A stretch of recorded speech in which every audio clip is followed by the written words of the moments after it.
The much-anticipated return of Gilded Age Season 2 has arrived, and I couldn't be more excited.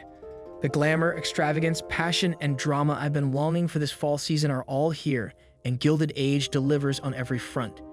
Historical costumes alone are often enough to captivate me in any period drama, but Gilded Age proves to be more than just beautiful clothing.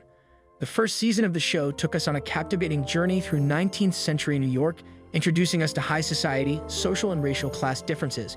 And it was an honest portrayal of a historical period that greatly influenced modern New York society. The second season picks up where we left off, with the city evolving and the balance of power shifting between old money and new money. In the first season, we saw Ms. Brooks' heartbreak as cruel Mr. Rakes chose money over love. In the second season, we find Ms. Brooke mostly moved on, although the news of his impending marriage still stings.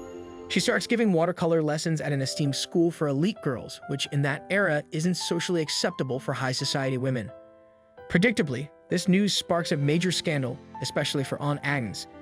Despite the controversy, Marian is determined to follow her own path rather than adhere to her aunt's old-fashioned beliefs, setting the stage for potential future conflicts.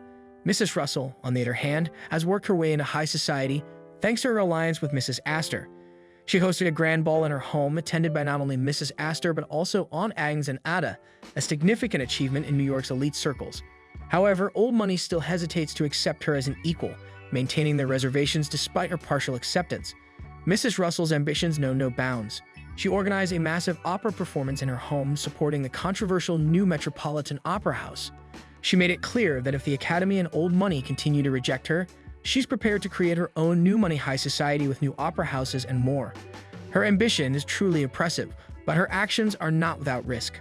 Mrs. Astor's looks signal that she's considering Mrs. Russell a threat to their lifestyle. It wouldn't be surprising if she faces exclusion from society and has to start anew. Then there's the tragic story of Miss Scott. She decided to leave town with her mother in the first season to find her long-lost son, only to discover in the second season that her son had died of scarlet fever.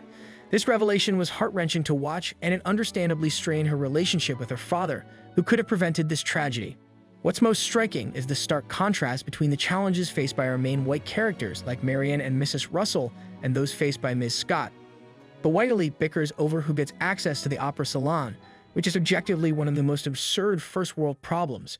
Meanwhile, Ms. Scott and her family grapple with the loss of a child they never knew. This stark contrast in their concerns is notably emphasized in this episode. What did you think of the second season premiere of Gilded Age? Will you continue to watch the show? Share your thoughts in the comments, and don't forget to like, subscribe, and share the video. Thanks for watching, and see you soon.